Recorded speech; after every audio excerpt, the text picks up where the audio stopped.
All right. Hello, everyone, and welcome. Thanks for joining us for our LinkedIn Live event on organizational health.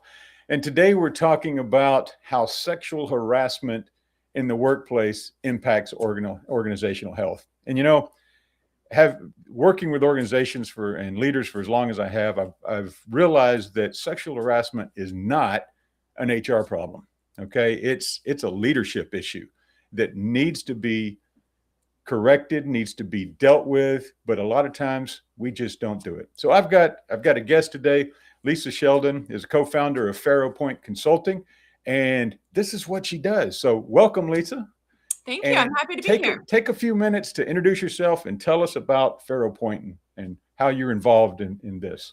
Yeah, so we at Faro Point Consulting are a employee relations firm. We really focus on handling the toughest employee issues. So we are not an HR firm. We don't do benefits and insurance. We really focus on when something goes wrong in the organization, how can you bring in a neutral party to come in and assess what's going on and make recommendations?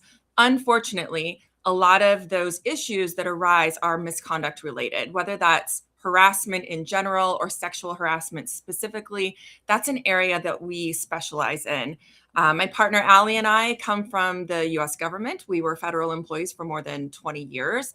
Our background started in intelligence analysis, actually counterterrorism analysis, which is unique in our current field. Most folks within employee relations don't have that background, but it really gives us a foundation of analyzing problems from all different directions, collecting all the information, making really unbiased determinations, and then recommendations to address the issues.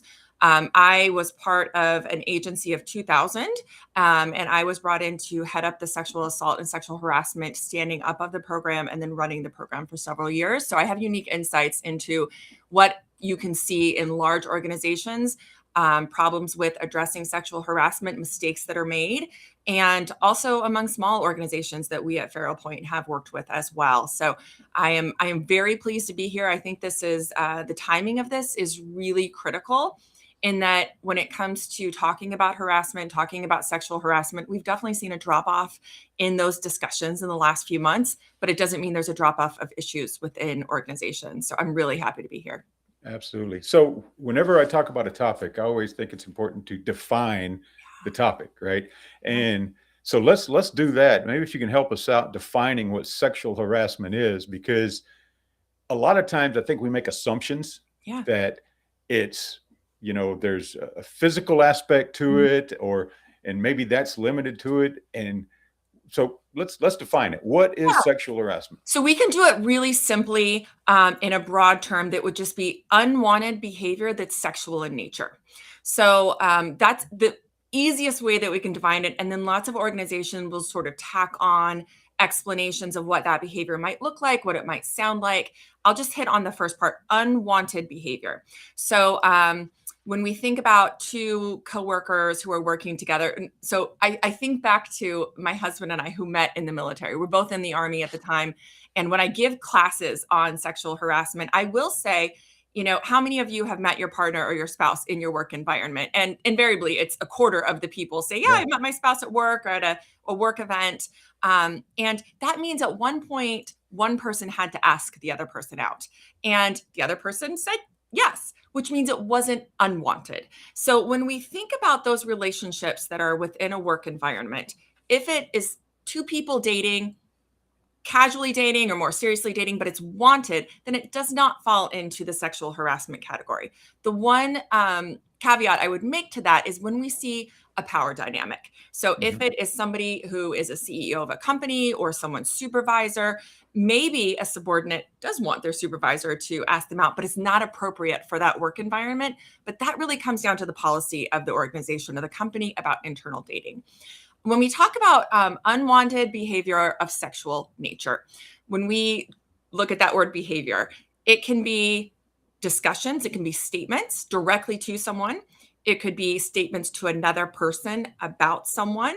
And I can give you one example of this. So our government organization, and several others, because I worked for several, so I won't identify which one this was.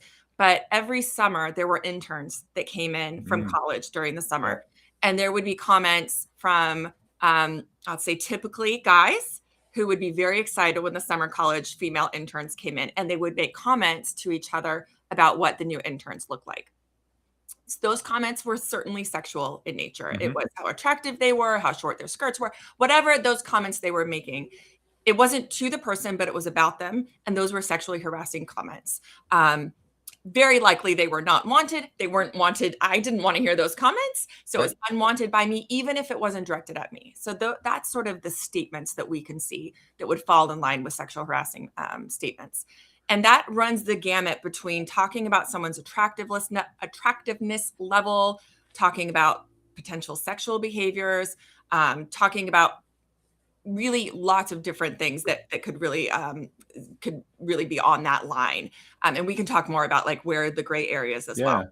So, it's interesting. Both of us have a military background. Both of us met our spouse in the military. Both you and your spouse were in the military. Yeah. And so I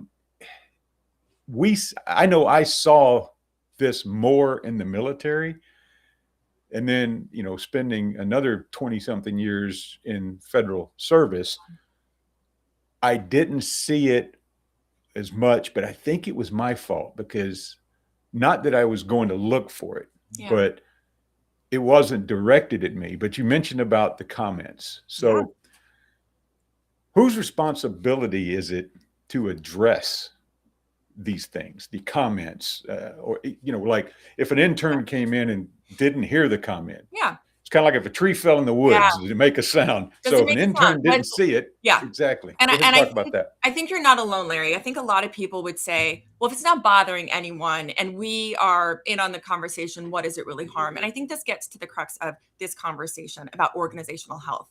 How do we see comments about what people look like, whether they're promiscuous, who they're dating, all of those types of comments? We see that as an overall culture and climate of the organization. And when you say who's responsible for the culture and climate, I firmly believe it starts at the top. It starts at the very, very top, not just by how that person in charge acts, how they speak about other people, but, and this maybe is the most boring part when it comes to this discussion, is policies, putting in the policies in place. So if you have a leader who talks a lot about we should respect each other, we should ensure that we're in a safe environment when we're talking together, but then there's no policy in place to uphold, when something happens, there's not a set of standards or a set of disciplinary actions, or even just who should react and who should be responsible. So I would say it starts at the top, and that policy should outline, if somebody is making sexually harassing comments, or even comments that just make me feel uncomfortable as an employee, who do I go to? That policy should be super clear about who I go to. And in most organizations, they don't have a specific person overseeing a sexual harassment program. They may have a security person if it's more than 75 people, but oftentimes it is HR. And then once again, HR has to know how to respond to those allegations. All of that comes down to policy, but it also comes down to the people in charge. And I can think about an organization that I worked with that had the policy in place, had the training in place, but the leadership, the top tier leadership, were the worst examples of egregious behavior. And not just the sexually harassing behavior, but also just harassment in general. And it's yelling at people. It is talking behind people's backs. It's that negative type of reinforcement that can really pervade and degrade the culture of the organization. And when we talk about health of an organization, sexually harassing behaviors specifically, what we see with the people who experience that sexual harassment is decreased ability to focus on their tasks, which is understandable. We use the term mental health issues, but I would just say sleep issues. We talked to a lot of folks who literally sat in the parking lot and didn't want to go in because they didn't want to hear again about what they're wearing and how it makes somebody else, how it makes their day that they're wearing a skirt. All of those types of things can degrade that particular worker's drive for the mission, drive for performance, but also unit cohesion. Because if you think about if I'm experiencing sexual harassment and John and Joe and Jane around me are hearing it, but not sticking up for me and not saying anything, then I lose trust in those around me. And if I'm reporting it to a supervisor and nothing's happening, I'm losing trust in the entire organization. But I think from an organizational standpoint, we should also consider what that does for the reputation of the company. Right. I can think about several scandals that have been on the news lately. Think about like the Coldplay concert where the CEO and the HR director were caught canoodling during a concert. You think about the scandals that have come out of Apple, that have kind of come out of these big companies where the seniors in charge are making really terrible decisions, whether it's an abuse of power toward a sexual relationship or sexual harassment that just gets buried. That reputation is harmed irrevocably. I mean, they can try, Absolutely. but here we are a year later still talking about these companies. Yeah. Well, and kind of tying that into organizational health, one of the things we do, we come into organization, we look at 4 systems within an organization that define their health. We look at their operations or their efficiency.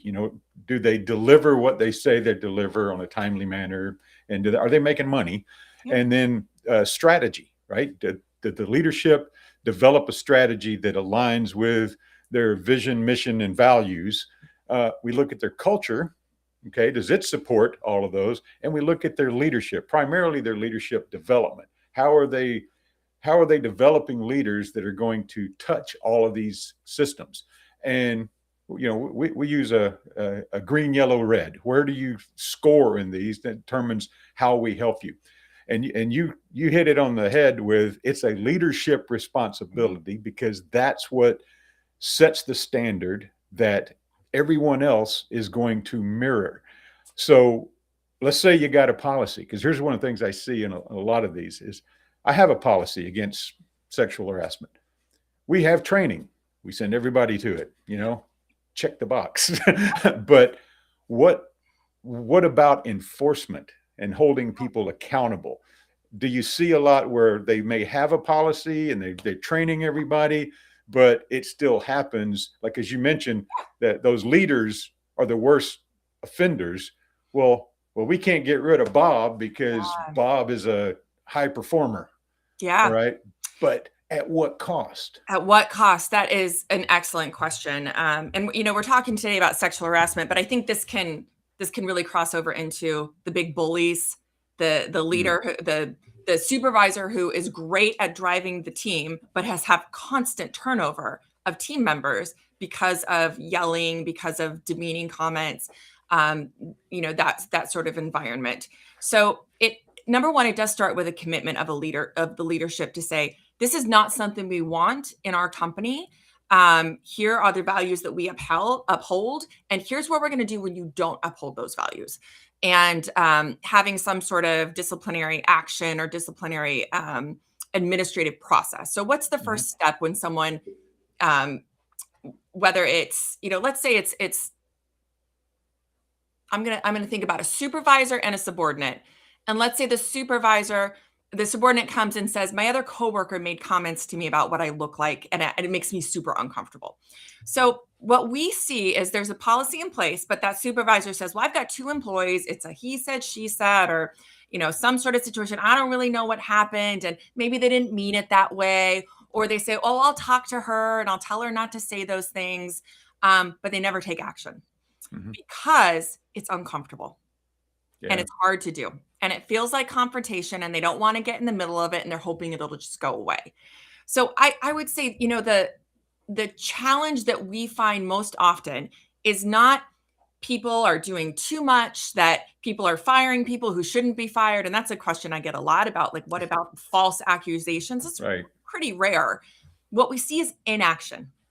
Because even if that supervisor says, well, I don't know what to do in this situation, let me talk to my supervisor.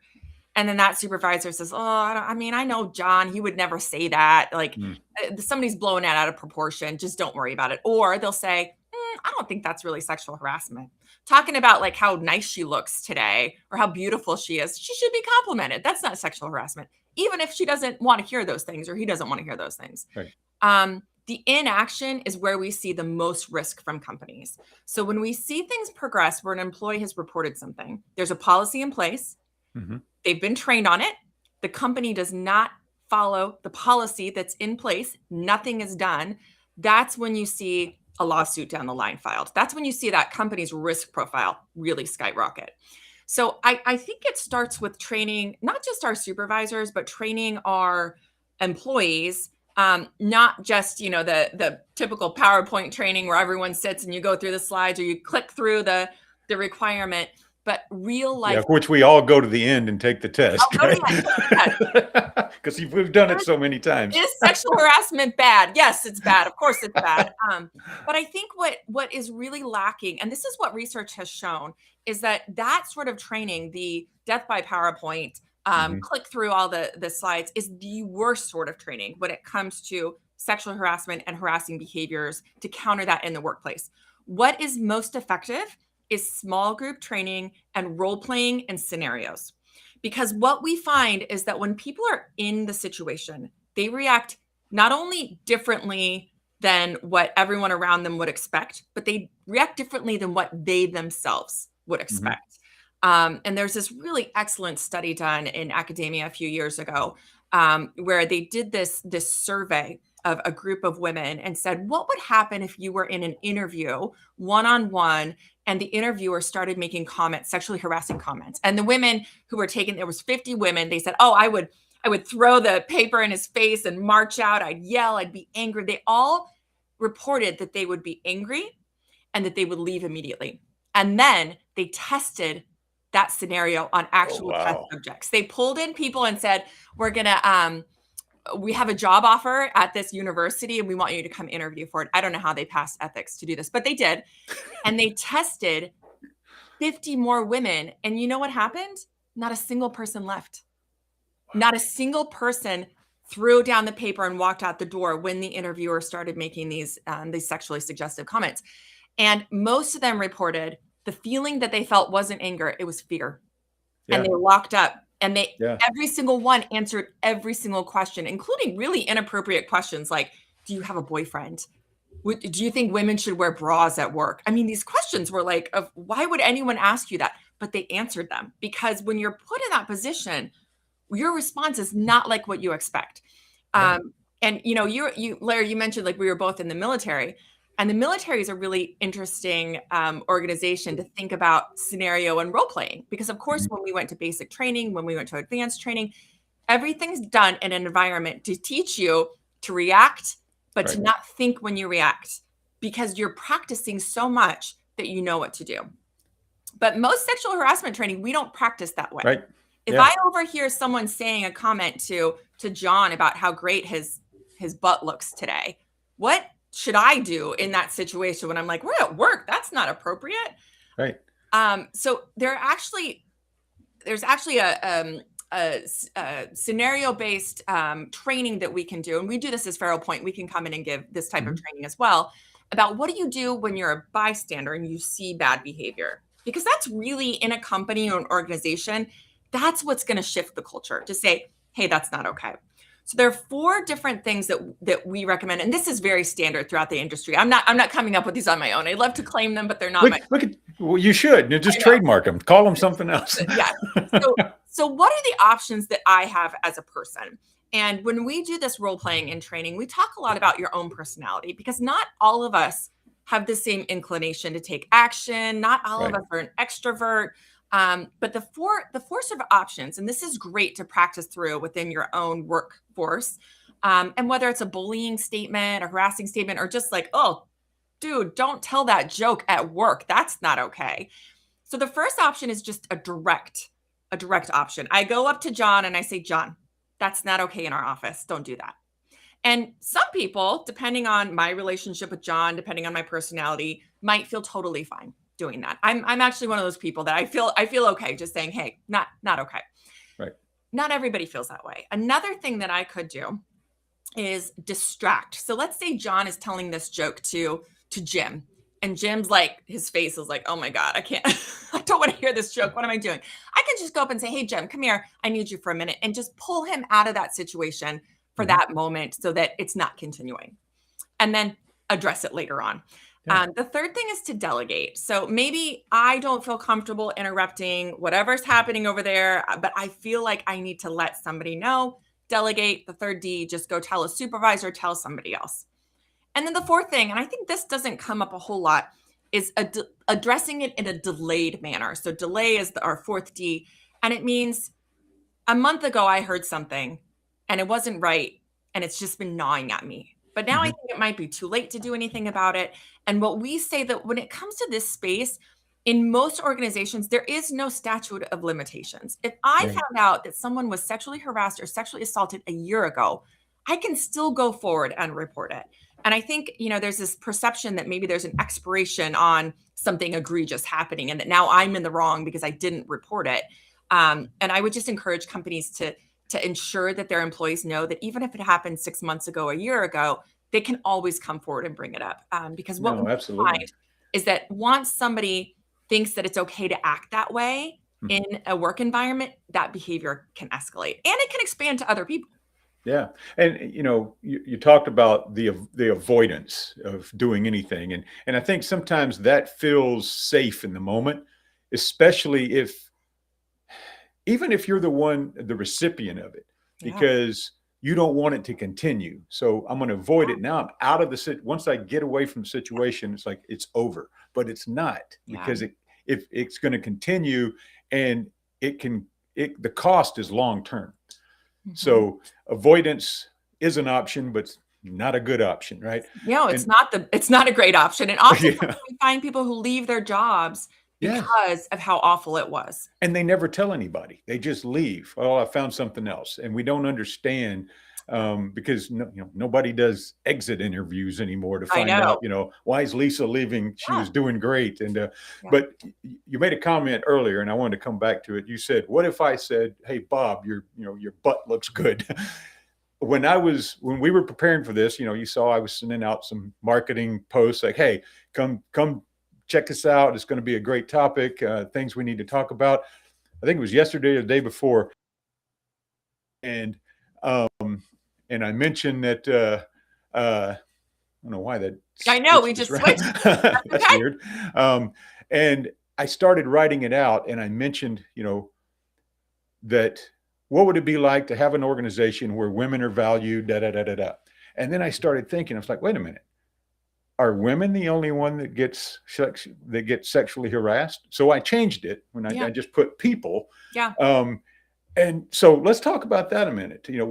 I'm sure the percentages are off the chart for women versus men, Yeah. but what other category? Who else gets sexually harassed in the So, office? yeah, so it's interesting when we look at the statistics, and I just want to flag this is very underreported. So the statistics that we have come from the Center for Disease Control. They did surveys of the workforce several years ago, and actually we continue seeing some surveys of the federal government Hmm. through the Merit Systems Protection Board. So we get some information about federal government workforces, and then the CDC looks at the broader workforce. And what it has found is that around 1 in 6 women, and some surveys say 1 in 5 women experience sexual assault, and 1 in 4 women experience sexual harassment within the workplace. And Hmm. some of those surveys have said up to 1 in 2, 1 out of every 2 women. When it comes to men, it's typically described as 1 out of every 6 men experience sexual harassment in the workplace. But I think, and oftentimes when we talk about sexual harassment or sexual assault, people assume that we're talking about rape. They assume we're talking Yeah. about something really on the egregious side, and that certainly happens. But we also see that escalatory behavior where it starts as comments every day about how somebody looks. And I'm thinking about an example in particular where I remember in this organization there was a supervisor, a male supervisor, who back in the day he would have been described as handsy. He was Mm. one of those guys who's a toucher, and some people loved it. Some people were like, "Yeah, hey, bro," hugging. It was great for them.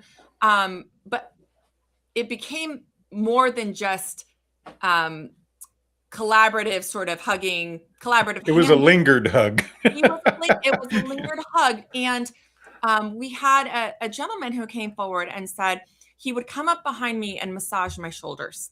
And I would Okay, that's shrug just creepy. I would shrug out of it, and I'd try and, and it started as just one hand on the arm, and then it started as one hand on the neck, and then both hands on the neck. Now, when we investigated this, other people would say, well, yeah, that's just how he is. And if someone doesn't like it, they I should hate just that. say, if someone doesn't like it, they should just tell him not to do Yeah. it. And while we're during an investigation, we're very neutral. We're listening to Mhm. all sides. We're getting all of the data. Um, but I'll tell you that statement, if someone doesn't like it, they should just say something, really, really irks me. Because Yeah. I think everyone should be able to go to work and have the expectation they're not going to be touched unless they Yeah. ask for it. As in, when I walk into work, I don't want people I'm not a hugger. I don't want people coming up and hugging. Now, if I'm with someone that I trust and I've worked with for a Mhm. long time and we both want to hug, you're good to go. That's fine. But the assumption that the person receiving the contact should have to say, I don't want that, and they're Yeah. in the wrong for not doing so is not the right way to go. And I think that's where you need the policy. But certainly this touchy-feely guy was doing it to women, to men, all races, all ages. And as a supervisor, it got more egregious as it went along. We do find that men are less likely to come forward and less likely to say, this happened, I was uncomfortable, because there are perceptions of, when you come forward, Mhm. you are claiming to be a victim, which is not a term most Nope. men want ascribed to them at all, or weak or helpless. Yeah. We got to And turn in our man card. yeah, and I think about we did, I remember a guy, an older gentleman came and reported to us about something that had happened to him 20 years before. And he said, I've never told anybody this. And it was his supervisor at the time, a female, who, when he went into the office, she locked the door and proceeded to come on physically to him. And he said, at the time, I didn't tell anybody because they would have laughed at me and said, well, that sounds Mm. like a great day in the office. They would Right. have laughed it off, and they would have challenged whether or not he wanted to participate. So I think there are still a lot of stereotypes that we need to overcome. And I think messages like, well, why would he ever sexually harass her? She's not even pretty. Put an interpretation that it only happens to certain people. Whereas what we find is it can happen between anyone, to anyone, any race, any gender, any Mhm. age. We do find that oftentimes the aggressor or the harasser is somebody who has more power, more rank, more, and it may not even be rank. It may be that they've been in the company for 20 years and Mhm. they feel like one of the people who's never going to get fired, and they feel that they're safe in whatever behavior that they have. Um, so yeah, we definitely see it's across the board, but the reporting for men coming forward is still really, really low. Yeah. And so I'm a hugger. I'm from the South. We hug everybody. But as I, moved up into leadership within Yeah. the organizations, I realized that I've got to create that safe space. So, if I've known you for 20 years or we've got a better relationship, you know who to hug. New employees, hey, Yeah. welcome. No, Yeah. I'm not going to hug you, Yeah. right? And from my background of making sure I elicit the truth from somebody, I have one of the techniques is place your hand on the shoulder, right? Because it makes them uncomfortable to lie. And Mhm. but again, in the workplace as a leader, it's my Yeah. responsibility to stop, ask, Yeah. and because do you mind, I'm a hugger. Do you mind if nope, I don't want okay, no Yeah. problem. And I think I saw another, let's kind of go here, another trend over the years as we've opened the doors into our organizations, and rightly so, for the LGBTQ Mhm. community. I think there was an uncomfortableness for some people, but now do I have to check jokes? Absolutely, you do. But have you seen anything in that area to where organizations are suffering because that behavior towards that group has caused issues? Yeah, this is a really timely question too, Larry. So the EEOC recently rescinded their harassment guidance, a whole book that was published a few years ago that gave a lot of examples about what to say, what not to say, things to avoid, and particularly with the LGBTQ community, terms to not use anymore. And it would give those examples. I'm thinking of when we have an employee who's trans and somebody would make a comment, oh, do I call her him or she he, or comments such as that. Mm-hmm. The guidance would say no, just call them whatever they want to be called and go along with it. So now that that's rescinded, I think there is a sense throughout at least some of the workplace that, well, is it okay now that that I can make jokes, I can make comments, I can refuse to call someone by their preferred name. And I would absolutely recommend no. Follow harassment guidance and anti-harassment guidance to ensure that your company is on the right side of protected classes and treating Mm-hmm. people equally, staying away from those types of jokes. But I think we did see that there are some folks who, whether it's because of their beliefs or their background, have a really hard time ensuring that they use respectful terms and respectful tone with anyone that they're working with. And that just, Let's touch on that for a minute, because yeah. this is one of the things that irritates me, is because, I am a man of faith, right? I have beliefs. You may not believe the way I do. Yeah. That's irrelevant, because I've got directions based upon my beliefs that, one of those things is treat people Mm-hmm. the way they want to be treated. So, out of respect. If I don't know how you want to be treated, Yeah. guess what? It's my responsibility to do. Ask you. Yeah. Right. Ask. And I was part of the government when the changes came in, and it wasn't hard. It was just different. It's Right. different. I never had someone that worked with me as part of the LGBT community or openly. And so I'm like, I want to have the conversation. Yeah. How do I need to respond with this? Had an employee who was married to a service member. They're both he was in the military, and the employee for me had gotten out of the military, but I think they got married while they were in. And you realize there's no difference as a person and as a couple. They go through the same things. They went through a divorce, right? I was able to sit with him because I've been through that. Yeah. And there was no barrier, because, I don't, even if I didn't believe what you do, it doesn't matter. Yeah. You're a person and you deserve to be treated, with value and grace. Yeah. And when we saw this change, I'm not going to blame anybody, but when the DEI structure and what you mentioned, we threw out this manual. Mm-hmm. I know for me, I'm like, I don't need anybody to tell me how to treat people. I shouldn't.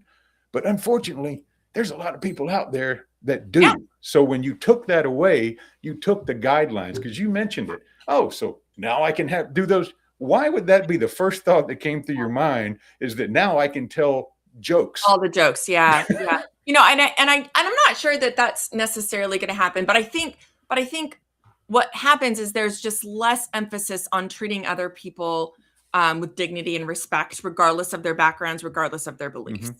I think that is the fundamental thing. And when we talk about, particularly when we talk about gay couples or when we're thinking about in the workplace, that any sort of discrimination because of somebody being gay, somebody being queer, somebody being trans falls under a protected class mm-hmm.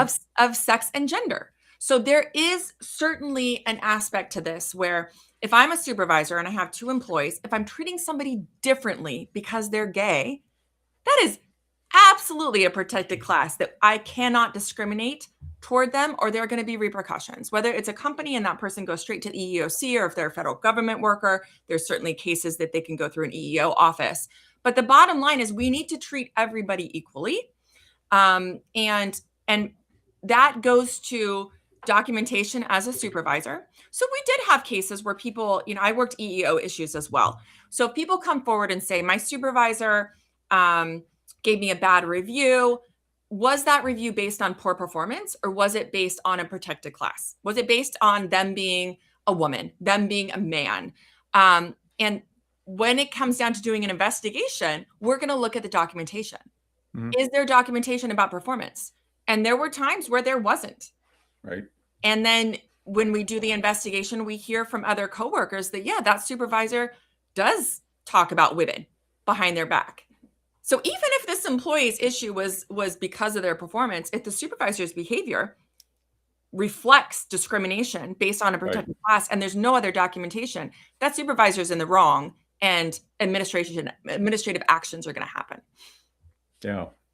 So we could talk about this for hours, but I usually try to keep these around a half hour to 40 minutes because of people's attention span. So as we close out, can we talk about when should somebody call you in your organization?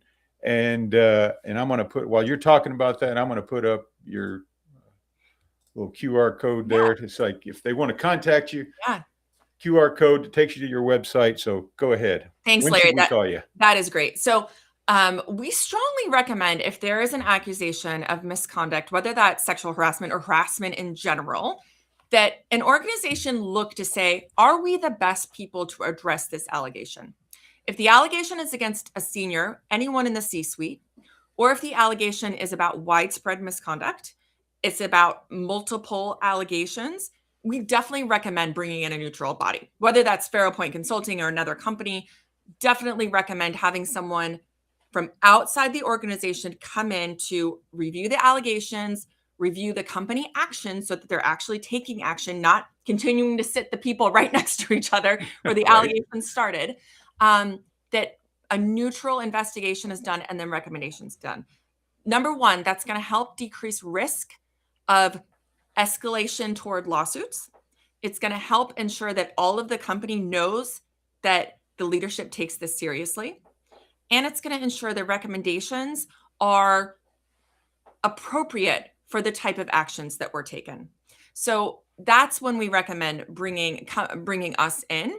There's certainly options for companies to talk to a lawyer, but quite honestly, what we see are a lot of the allegations about bullying, toxic workplace misconduct can be handled with a consultation, or a firm like ours that doesn't really get into the legal realm. And that's the goal. Let's avoid the legal realm if the issues haven't escalated to that area, and handle it at a lower level as possible by treating your employees right and making decisions that will support the health of the entire organization. That's awesome. And if you guys think that you have a problem, or give Lisa and her team a call and talk to them. And what we do as Azimuth is we look at the whole organizational health. It's like going to the doctor, right? How many of us go to the doctor just to go to the doctor, right? We do a checkup, but I bet the percentage of people going to get a physical every year is probably low. We wait until we're in pain. We wait until we're sick, then we go. And then we end up treating the wrong thing. So what we do is we look at the organizational structure as a whole. And I mentioned it earlier, across 3 systems: the efficiency, the strategy, the culture, and the leadership. And we determine what your health is and if you need more deeper help. And obviously, if we find something like this, I'm calling Lisa, right? Because that's her expertise. Right. We can identify it and we can put you in with the right people. So if you want to contact my team, here's my information. Please feel free to reach out. And as always, thanks for visiting. Thanks for viewing this. These are done live. If you're watching a recording, there's no editing. It's just out there. So if I said something wrong, I'm sorry, but we're doing the best we can. We're doing the best we can. But, organizational health is a serious concern that if you want your organization to grow and succeed, you need to make sure you get it checked. And if you have a problem with sexual harassment, don't let it go unaddressed. So reach out, contact Lisa and her team. And thanks for joining us. And we've got some stuff. Follow me on LinkedIn. We've got some stuff coming up in the next few weeks. We'd love to see you be part of that as well.